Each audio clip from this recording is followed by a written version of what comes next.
여러분들이 많이 기도해 주셔서 20일 금식 기도를 하나님 은혜로 마칠 수 있었습니다.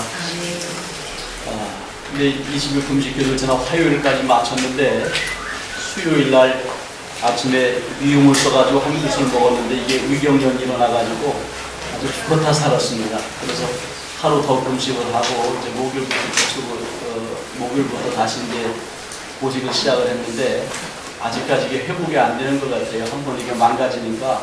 그래서 아주 오늘까지 제가 많이 힘이 드는데 아마 다음 주부터는 좀 힘이 드는 모습으로 여러분을 배울 수 있을 것 같습니다. 제가 신학교 4학년 2학기 때 개척을 시작을 해서 우리 감리교는 3년 목회를 하고 목사 안수를 받지 않습니까? 그래서 저는 신학교 4학년 2학기 때 개척을 시작을 했기 때문에 학교 다닐 때는 이게 목회연안에 들어가지 않기 때문에 4년을 목회하고 그리고 목사 안수를 받았습니다. 그 목사 안수를 받기 전에 정말로 내가 이 목사로서 사명을 감당할 수 있을까 두렵기도 했고 또 그 사명을 어떻게 감당해야 될까 참 염려 좀 많이 있습니다. 왜냐하면 4년을 목회를 했는데도 불구하고 목회하면서 야 이것이 목회구나 그런 것보다도 힘들다 어렵다 내 평생 어떻게 목사로 살아갈 수 있을까 참 많은 고민과 고민이 있었습니다. 그러면서 저도 그때 40일 금식 기도를 한번 한 적이 있습니다. 그래서 40일 금식 기도를 하기 위해서 많은 목사님들의 조언도 받았고 또 이 금식 기도에 대해서 연구도 많이 해봤습니다. 왜냐하면 글자 그대로 여러분들은 40일 금식 기도 그냥 그렇게 하겠지만 생명 내걸고 하는 겁니다.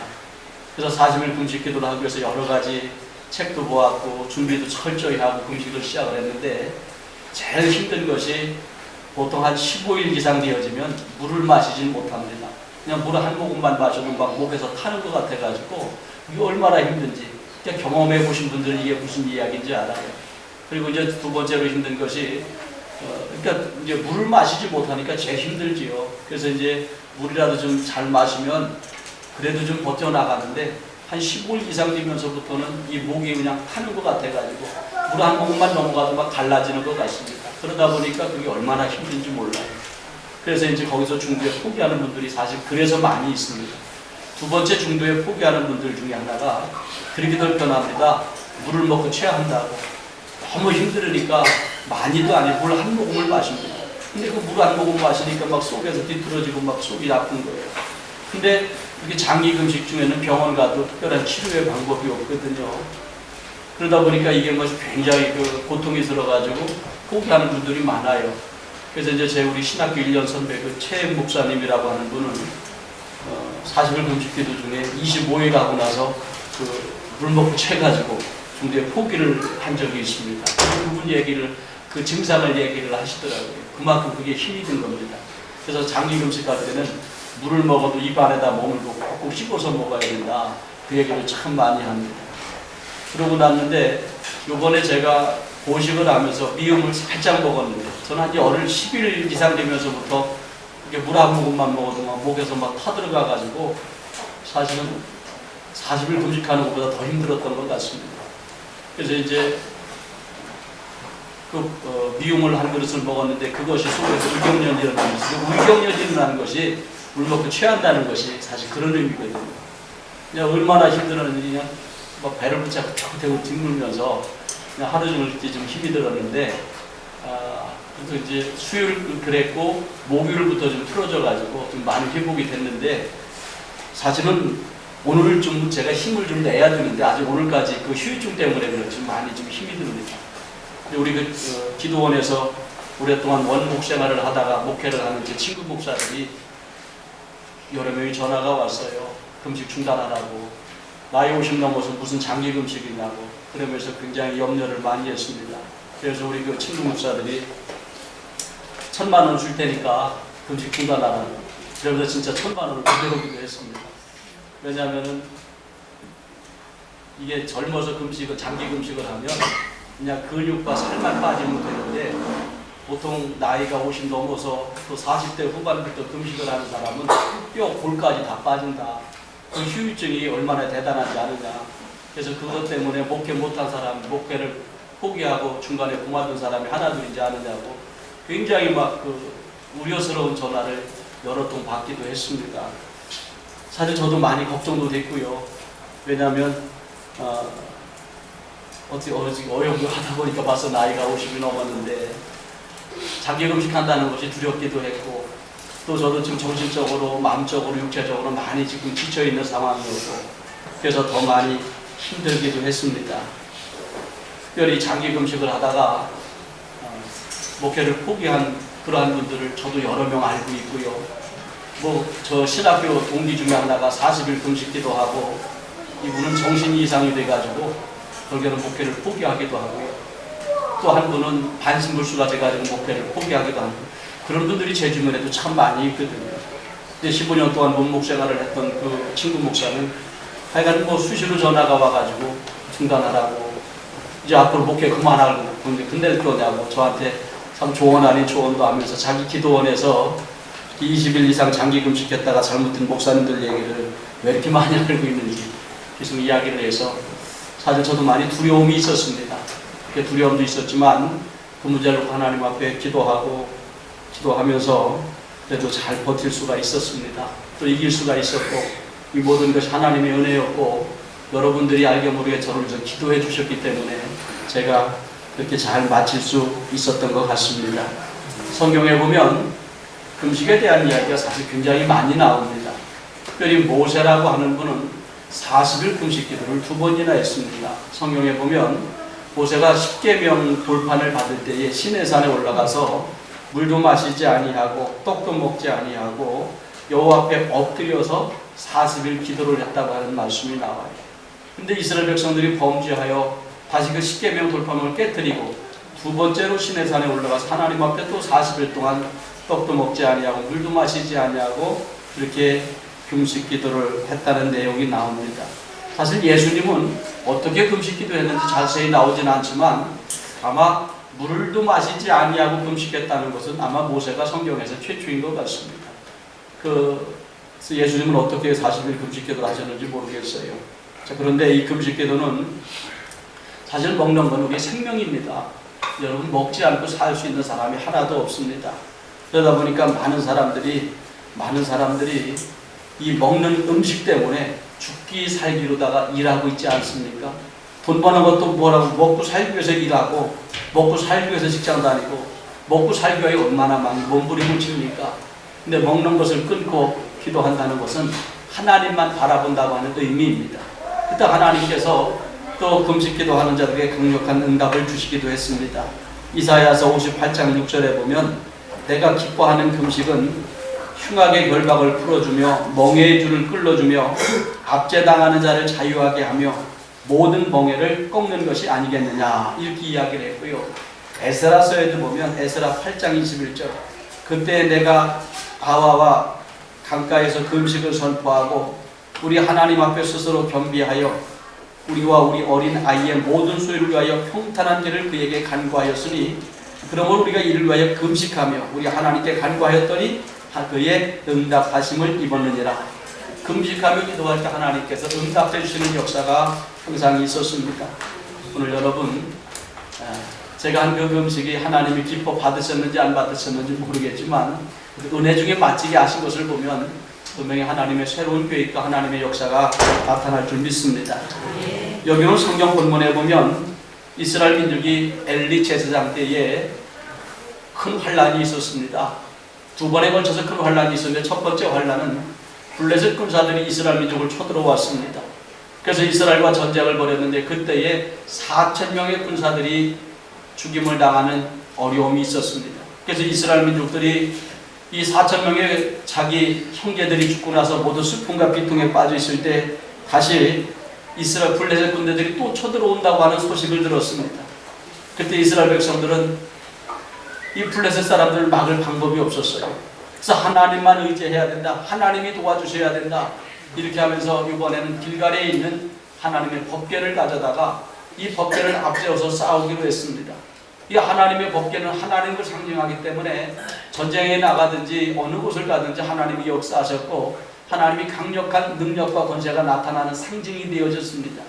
그래서 하나님의 법궤를 앞세워서 나간다고 했더니 이스라엘의 그 젊은 장정들이 싸우기를 작정을 하고 모였는데 3만 명이 모였습니다. 그래서 이 하나님의 법궤를 홈리와 비누아스라고 하는 제사장들이 메고 이 블레셋과 전쟁을 했는데 그만 이 블레셋과 전쟁에서 이스라엘 민족이 대패를 하였습니다. 3만 명 전 군이 다 전멸을 당하였습니다. 여러분 상상을 해보십시오. 3만 명의 군사들이 전멸을 당하고 또 하나님의 법궤를 메고 나아갔던 홈리와 비누아스 제사장은 죽임을 당하였고요. 하나님의 법궤는 블레셋 사람들한테 빼앗겼습니다. 이때부터 이스라엘 사람들은 하나님을 상징하는 법궤가 없는 영적 암흑기에 빠지게 되어졌습니다. 이 소식을 전해드는 엘리 제사장은 의자에 앉아있다가 너무 큰 충격에서 뒤로 넘어져서 목이 부러져서 죽임을 당하는 아주 초유의 사태가 벌어졌습니다. 그래서 이스라엘 민족은 대제사장이었던 엘리가 죽었습니다. 그리고 그의 후계자였던 홈리가 죽었습니다. 그러니까 하나님의 법궤도 빼앗겼고 대제사장을 죽었고 그의 후계자였던 홈리도 죽었고 이제는 제사장도 없는 영적 암흑기에 빠졌던 겁니다. 이럴 때에 이스라엘 백성들이 사무엘 선지자를 중심으로 해서 다시 똘똘 뭉쳐서 하나님을 섬기기로 작정을 했습니다.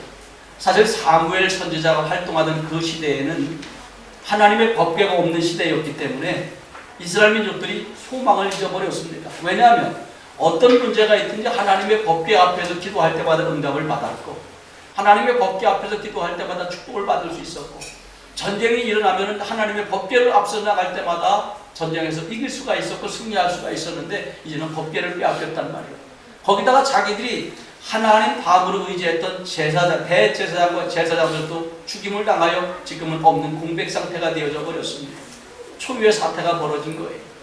그럴 때에 이 사무엘 선지자를 중심으로 해서 이스라엘 민족들이 하나님 앞에 다시 무릎을 꿇기 시작을 했습니다. 그럴 즈음에 이 블레셋 사람들이 또 쳐들어왔어요.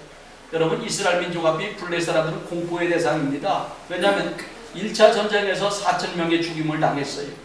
2차 전쟁에서는 하나님의 법궤를 빼앗겼고 3만 명이나 되어지는 이스라엘 군사들이 죽임을 당하였습니다. 그리고 대제사장과 그의 후계자 홈리까지 죽임을 당하였습니다. 근데 지금 세 번째로 블레셋 사람들이 또 공격을 해온다고 하는 소식을 들은 겁니다. 모든 사람들이 두려웠습니다. 공포에 빠졌습니다. 어떻게 할 방법이 없었습니다. 하나님 앞에 도움을 청하기를 원하였지만 하나님의 법궤가 없는 상황에서 어찌할 방법이 없었습니다. 그래서 사무엘 선지자에게 와서 어떻게 하면 좋겠습니까? 어떻게 하면 좋겠습니까? 모두 염려하고 근심하고 있을 때에 사무엘 선지자가 외칩니다. 모든 백성을 다 미스바로 모이라고 해라. 미스바로 모이라고 해라. 우리가 미스바에 모여서 하나님 앞에 기도하자. 모든 백성이 다 하나님 앞에 금식하며 기도하자. 하나님 앞에 금식하면 하나님이 도와주실 거다. 그랬더니 이스라엘 모든 백성들이 미스바라고 하는 지역에 다 모였습니다. 그래서 미스바에 모여서 그곳에 있는데 또 하나 문제가 발생을 했어요. 블레셋 사람들이 쳐들어오는데 이스라엘 백성들이 전체가 다 미스바에 모였다고 하는 이야기를 듣자마자 미스바로 다시 공격을 해오는 거예요. 그 미스바로 공격을 해오니까 사무엘 선지자를 비롯한 모든 백성들은 또다시 두려움에 쌓이기 시작을 했습니다. 어떻게 할 방법이 없어요. 그러니까 이 백성들은 사무엘을 또 원망을 시작하는 거예요. 왜 각자 흩어져 있으면 우리가 도망가고 숨을 곳도 있었을 텐데 미스바로 모이라고 해서 미스바에 모였더니 이제는 전멸당하게 생겼다. 블레셋 사람들이 이 미스바 전 지역을 포위하고 공격해 온다면 우리들은 헤쳐나갈 방법이 없다 하면서 또 원망을 하기 시작을 합니다. 그래서 일부는 이야기합니다. 사무엘 선지자에게 당신이 쉬지 말고 여호와께 기도하라. 쉬지 말고 기도하여 하나님의 도움으로 저 블레셋 사람들을 물리치게 하라고 그렇게 또 간구하기도 합니다. 그때 사무엘은 혼자 감당할 수가 없었습니다. 이걸 어떻게 해야 될 방법이 없었습니다. 어떻게 해야 될 방법이 없을 때 사무엘이 택한 방법은 바로 그거였습니다. 지금 법궤도 없습니다. 대제사장도 없습니다. 그런데 그 사무엘이 택할 수 있는 방법은 하나밖에 없었어요. 오늘 여기 6절을 봅니다. 그날에 미스바에 모여 물을 길어 여호와 앞에 붓고 그날 종일 금식하라. 그날 종일 금식하라. 하루 종일 모든 백성에게 다 금식을 하게 했습니다. 여러분 이게 성경에 보면 아주 위급한 상황에 힘든 상황에 어려운 상황에는 왕뿐만 아니라 제사장과 모든 백성이 금식을 하는 경우들이 참 많이 있었습니다. 여러분 기근한 대로 요나서에 보면 하나님께서 이 니느웨 성을 멸망시킨다고 했을 때 이 왕은 어떻게 했습니까? 백성들뿐만 아니라 우양의 새끼 짐승들까지도 금식을 하며 하나님 앞에 기도하게 했습니다. 그랬더니 하나님께서 그들에게 진노하심을 풀고 다시 니느웨를 축복하신 것을 우리가 성경을 통해서 알 수 있지 않습니까? 그처럼 이 금식 기도는 강력한 하나님의 역사를 이루는 이 가장 비상의 기도고 가장 강력한 기도였던 것을 알 수가 있습니다. 그래서 여기는 사무엘은 이 전쟁은 사무엘 혼자 하는 것이 아니라 모든 백성이 해야 되는데 이 모든 백성이 칼을 들고 나가서 싸울 수는 없는 문제였습니다. 근데 모든 백성이 싸울 수 있는 무기가 하나가 있어요. 그게 뭡니까? 기도라고 하는 무기였습니다. 그런데 우리가 그냥 부르짖는 기도나 앉아서 묵상으로 하는 기도나 여러 가지 기도의 방법을 다 동원한다고 해도 사실 금식 기도만큼 강력한 기도는 없지 않습니까? 그러니까 모든 백성에게 선포하는 것은 가장 강력한 금식 기도를 선포를 했던 것입니다.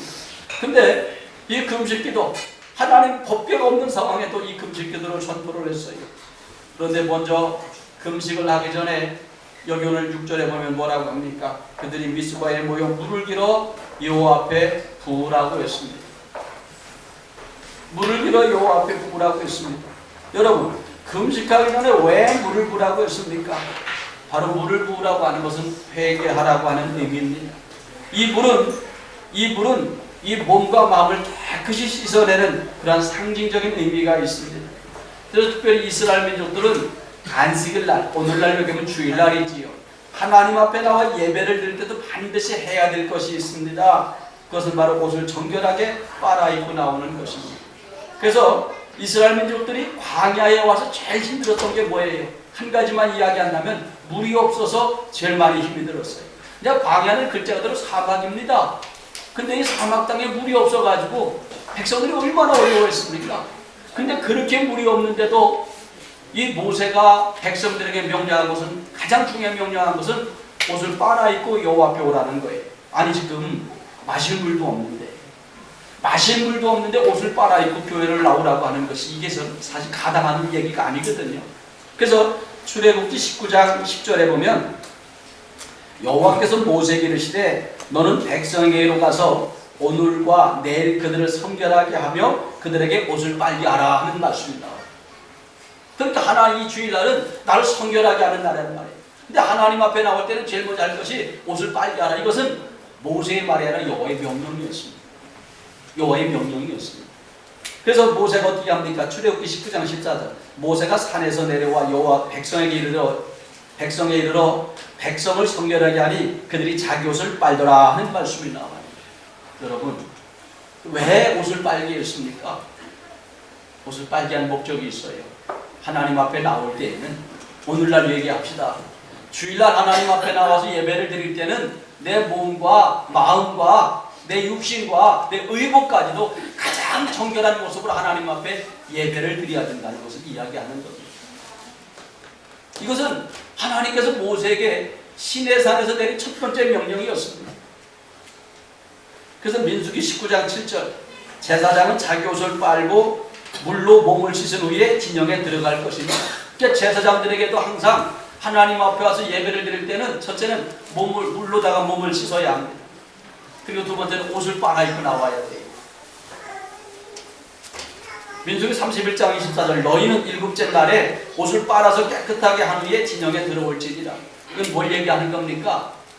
여러분, 우리가 이 옷이라고 하는 것은 입고 다니다 보면 늘 때가 묻지 않습니까? 그러니까 빨아입고 나오라니 가장 정결하게 입고 나오라는 거예요. 가장 정결한 상태로 나오라는 거예요. 사실 우리가 오늘날에도요, 여러분 예배를 드릴 때 이 복장이라는 건 사실 굉장히 중요한 겁니다. 여러분 한번 보십시오. 체육복을 입어보시면 굉장히 자유스럽습니다. 근데 야구복을 입고 넥타이를 매면은요, 그래도 걷는 폼이 틀려져요. 행동하는 것도 틀려집니다. 그만큼 내 몸과 마음가짐이 중요한 거라는 거예요. 날마다 우리가 새 옷을 사 입고 나올 수는 없습니다. 그러나 옷을 정결하게 입고 나오는 것은 굉장히 중요한 거예요.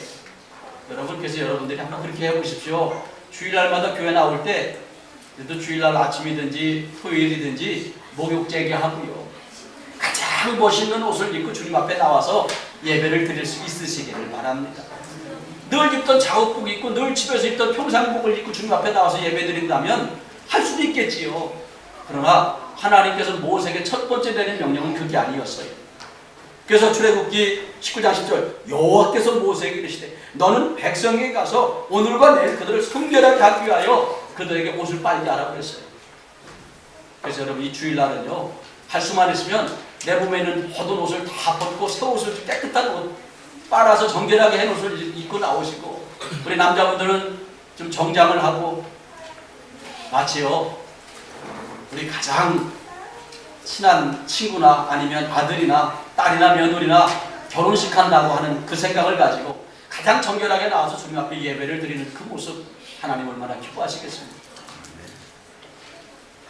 그래서 여기 오늘 하나님 앞에 예배를 드리기 전에 먼저 하나님 앞에 기도하기도 전에 먼저 물을 부으라고 그랬어요.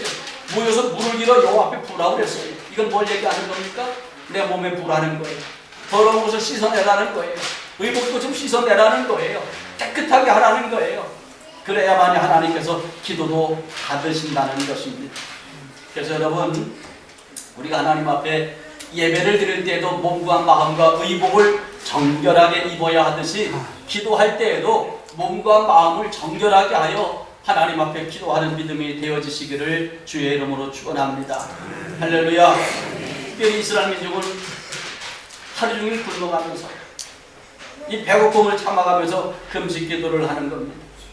그래서 금식 기도는 하루 종일 굶어가면서 기도하는데 그 기도를 통해서 응답을 받아야 되잖아요. 근데 응답을 받기 전에 반드시 몸을 정결하게 해야, 마음을 정결하게 해야, 믿음을 정결하게 하기 위하여 바로 물을 붓고 회개하라는 것입니다. 그 회개가 없으면 하나님께서 그들을 도우실 수가 없고 역사하실 수가 없고 함께 하실 수가 없기 때문에 하나님께서 물을 부으라고 했던 것을 알 수가 있습니다. 바로 금식 기도는 죽이든 살리든 하나님께서 알아서 하십시오. 하나님 앞에 모든 것을 의탁하고 맡기고 하나님 앞에 기도하는 것입니다. 여러분 음식은 생명입니다. 먹지 않으면 죽습니다. 음식은 인생이기도 합니다. 먹고 살기 위하여 얼마나 많은 사람들이 새벽부터 몸부림을 치며 살아가고 있습니까? 모든 것을 먹고 살기 위하여 바치기도 하고 있지 않습니까? 그런데 이것을 끊고 하나님 앞에 다 맡기는 거예요. 이스라엘 민족들이 아하스 왕 때에 하만이라고 하는 사람의 계략으로다가 전멸을 당하게 생겼습니다. 그때 에스더는 에서 4장 16절에 보니까 당신은 가서 수산에 있는 유다인을 다 모으고 나를 위하여 금식하되 밤낮 3일을 먹지도 말고 마시지도 마소서. 나도 나의 시녀와 더불어 이렇게 금식한 후에 규례를 어기고 왕께에게 나아가리니 죽으면 죽으리이다. 죽으면 죽으리. 기도하다가 죽겠다는 믿음입니다. 그래서 금식 기도는요, 죽으면 죽으리라 작정하고 내 인생의 모든 것, 내 영혼의 모든 것 하나님 앞에 맡깁니다. 그 믿음으로 기도하는 것이 금식 기도입니다. 우리 친구 목사들이 그런 얘기 하더라고요. 박 목사 죽으려고 그래. 죽으려고 그래. 죽고자 하는 자 하나님 죽이시면 나는 하늘나라 가는 거고 살리시면 사명 감당하는 거고. 여러분 에스더의 그 금식 기도는요, 죽으면 죽으리. 믿음으로 했을 때 하나님께서 그 에스더의 기도를 응답하셨고 오히려 전화 의복의 축복을 주셨던 것을 알 수가 있습니다. 오늘 사랑하는 성도 여러분, 늘 하나님 앞에 금식 기도든 새벽 기도든 철야 기도든 어떤 기도든지 먼저 내 몸과 마음을 정결하게 하여 기도함으로 말미암아 응답받는 믿음이 되어지시기를 주의 이름으로 축원합니다. 아멘. 중요한 것이 있습니다. 금식일을 20일 금식 기도하고 40일 금식 기도했다고 할지라도 금식 기도만으로도 해결되지 않는 것들이 너무 많이 있습니다. 기도 후에는 반드시 해야 될 것이 있어요. 기도해야는 반드시 온전한 번제를 드려야 합니다. 오늘 이스라엘 민족들이 모든 백성들이 힘을 합하여 마음을 합하여 믿음으로 금식 기도를 하였습니다. 그리고 두 번째로 한 것이 여기 오늘 본문 9절에 보면 사무엘이 젖 먹는 어린 양 하나를 가져다가 온전한 번제를 여호와께 드리고 이스라엘을 위하여 여호와께 부르짖음에 여호와께서 응답하셨더라 하는 말씀이 나와요. 여러분 금식 기도했을 때는 응답이 안 됐어요. 회개에서도 응답이 안 됐어요. 회개하고 기도했는데 응답이 안 됐는데 온전한 예배를 드렸더니 하나님께서 응답을 하셨다는 이야기입니다. 여러분 번제는 예배예요. 예배. 근데 중요한 것이 있습니다. 이스라엘 민족은 안식일을 생명처럼 여기던 민족입니다. 모세가 시내산에서 십계명을 받은 이후에 안식일에 일을 하면 그냥 내버려 두질 않았잖아요. 특별히 예수님 당시에도요. 예수님이 왜 십자가에 달려 죽으셨습니까? 안식일 날 병자들을 고쳐가며 안식일을 어겼다는 것 때문에 십자가에 달리시는 직접적인 계기가 되어졌잖아요. 이 사람들은 안식일 생명이었습니다. 성경에서 보면 안식일 날이 너무 추워서 산에 가서 나뭇가지 좀 보게 하다가 불을 떼고 자려고 했다가 그 사람은 어떻게 했습니까? 안식일에 하지 못할 일을 했다고 해서 돌로 쳐 죽였다고 하는 말씀이 민수기에서 기록되어져 있을 정도로 이처럼 철저하게 지켰던 민족이 이스라엘 민족입니다. 그런데 이 이스라엘 민족들이 안식일마다 날마다 하나님 앞에 뭘 드렸어요? 번제를 드렸어요. 그 날마다 번제를 드렸는데도 불구하고 하나님은 뭐라 그랬어요? 온전한 번제를 드리라는 거예요. 그러면 이 얘기는 무슨 얘기냐면 안식일마다 번제를 드렸음에도 불구하고 하나님은 온전한 번제로 받지 않으셨다는 얘기입니다. 오늘날 얘기하면 우리가 매주일마다 하나님 앞에 나와서 예배를 드리잖아요. 매주일마다 예배를 드려야 되는데 이 예배를 누가? 하나님이 받으셔야 된다는 거예요. 근데 하나님이 받으셔야 되는데 왜 하나님이 받지 않는 예배가 있느냐는 말이에요. 평생을 예배를 드렸는데 1년 52주 한 번도 주일을 거르지 아니하고 한 번도 빠지지 않았는데 나 나름대로 온전하게 예배를 드렸는데 하나님은 온전한 예배를 인정하지 않으셨다는 거예요. 그래서 여러분 우리가 정말로 하나님 앞에 온전한 예배를 드리는 그러한 믿음을 가져야 될 줄 믿습니다. 예배의 대상은 하나님입니다. 어떤 사람들은 그런 얘기해요. 나 예배 보러 간다. 나 예배 볼 거야. 여러분 예배를 본다는 얘기는 대단히 잘못된 얘기입니다. 예배의 대상은 하나님입니다. 여러분 예배는 박용수 목사에게 드리는 것도 아니에요. 예배는 하나님 앞에 드리는 겁니다. 그래서 여러분들이 항상 나 하나님 앞에 예배 드리러 갑니다. 이렇게 말씀을 하셔야 옳은 표현입니다. 지금 이 자리에 여러분이 앉아있는 것도 예배를 보는 거 아니에요. 보는 거는 옆에 있는 사람 얼굴은 보일 겁니다. 박용수 목사의 얼굴은 보일 겁니다. 예배는 하나님 앞에 드리는 겁니다. 아멘. 그 예배를 보는 거하고 드리는 거가 이렇게 차이가 있는 거예요. 예배를 보러 오는 사람은요, 여기 가서 사람들 얼굴 보고 그들과 교제하다 가는 겁니다. 이건 온전한 예배가 아니지. 그래서 내 마음과 뜻을 다하여 하나님 앞에 드리는 그러한 예배가 되어질 수 있으시기를 바랍니다. 예배는 네 가지 예배를 드려야 온전한 예배가 되어집니다. 첫째 예배는 회개가 있어야 합니다. 죄 있는 자의 예배를 하나님은 받지 아니하십니다. 그래서 이스라엘 민족들은 하나님 앞에 번제, 그러니까 번제는 예배라고 이야기한다면 번제보다 앞서 행하는 것이 속주제를 먼저 드렸어요. 속주제는 뭡니까? 내 모든 죄를 하나님 앞에 회개하는 제물을 먼저 드리고 나서 하나님 앞에 번제를 드릴 때 하나님은 온전한 번제로 연락을 하셨다는 얘기예요. 그러니까 오늘도 한번 보십시오. 여기는 본문에도 보면 이스라엘 민족이 물을 붓고 회개를 했습니다. 그러고 기도했습니다. 그러고 예배를 드릴 때 하나님은 온전한 번제로 받으셨던 것을 알 수가 있습니다. 그래서 여러분 예배 시간에요. 사실 늦게 와가지고 그냥 앉아있다가 가는 것은 예배를 온전한 예배라고 할 수가 없습니다. 여러분이 예배가 시작하기 전에 오셔서 앉아서 뭐를 해야 돼요? 지난 한 주간의 내 인생과 삶을 들여다보며 하나님 앞에 회개해야 합니다. 주님, 지난 한 주간도 알고도 지은 죄, 모르고도 지은 죄가 많이 있습니다. 용서하여 주시옵시고 오늘 이 시간 드려지는 예배가 하나님 앞에 온전한 예배가 되게 하시옵소서. 기도하고 예배를 드려야 되는 것이 온전한 예배예요. 그런데 오늘 우리들의 믿음은 어떻습니까? 이제는 예배 시간 늦게 오시는 분들은 10분씩만 당겨보십시오.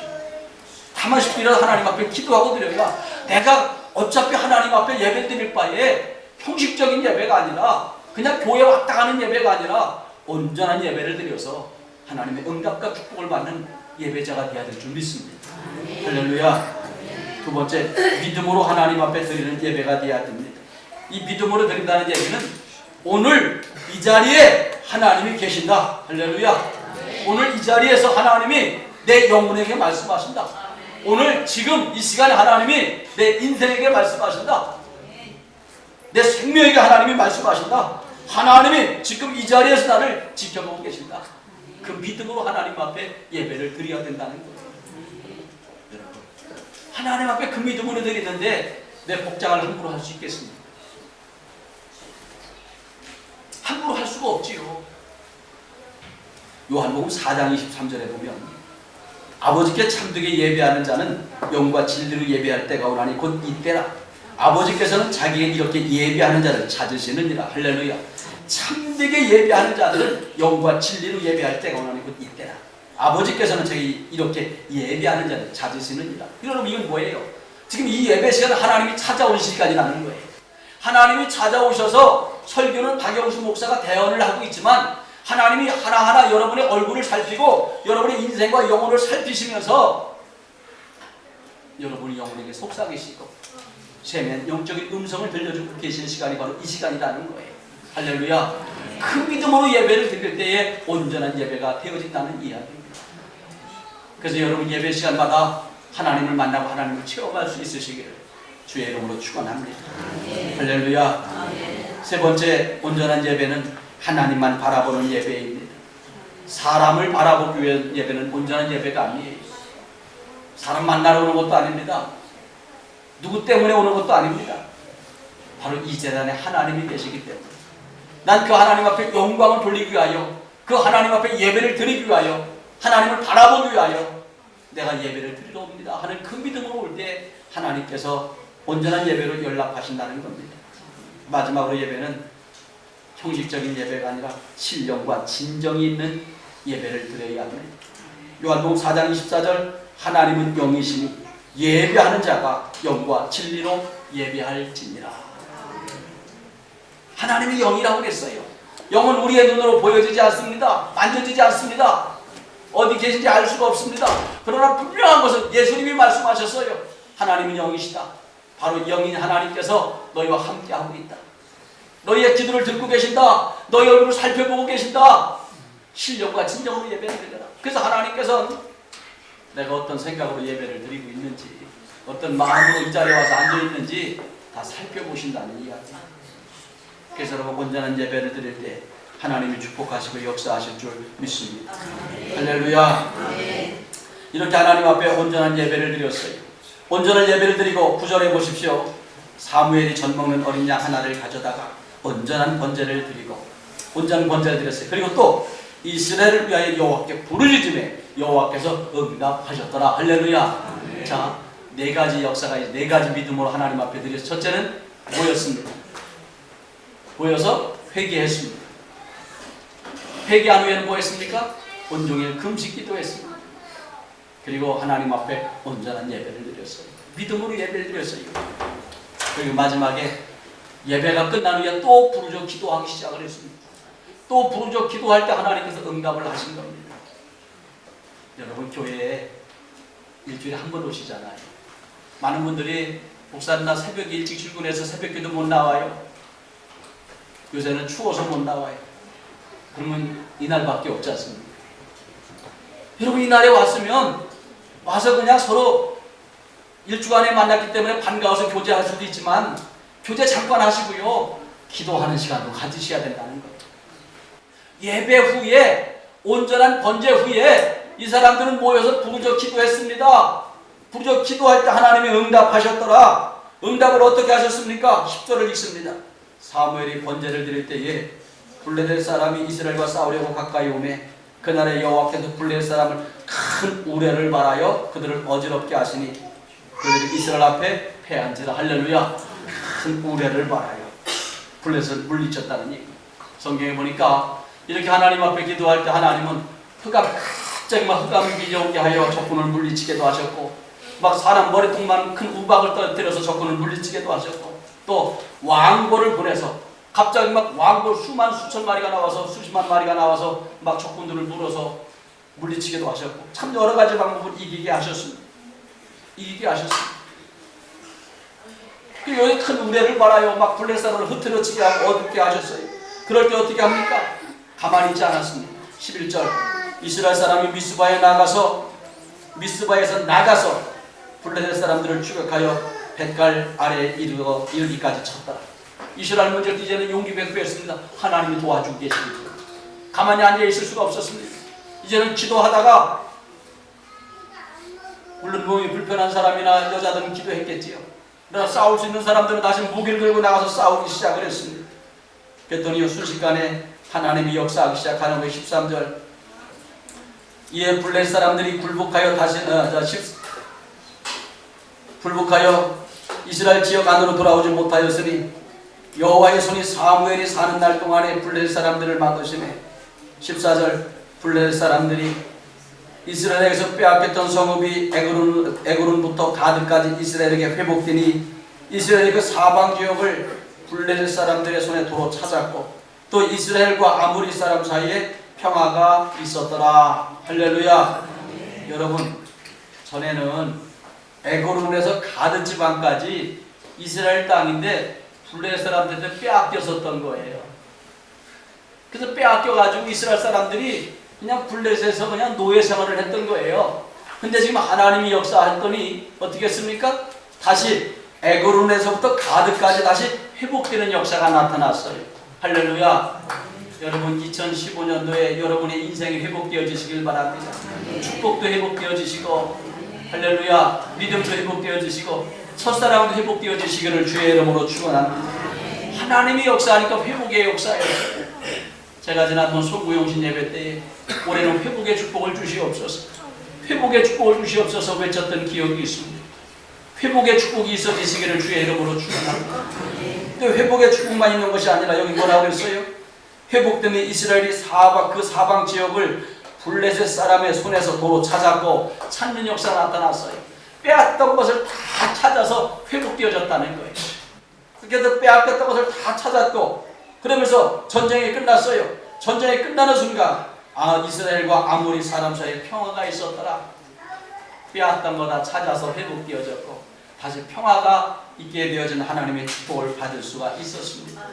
여러분 이것을 뭐라고 얘기해요? 하나님이 여기까지도 오셨다. 에베네셀. 할렐루야. 정말 우리 큰기쁨 교회가 빼앗겼던 것으로 찾아야 되고 회복되어지고 평화의 역사가 있어야 될 줄 믿습니다. 여러분 인생 가운데에서도 빼앗겼던 건강도 회복되어지시고 빼앗겼던 하나님의 은혜와 축복도 회복되어지시고 할렐루야 도로 찾으시고 잊었던 영역과 능력과 은사도 도로 찾으시고 하나님 주시는 평화가 있으시기를 바랍니다. 그 에베네셀의 축복이 바로 그러하는 거예요. 하나님이 그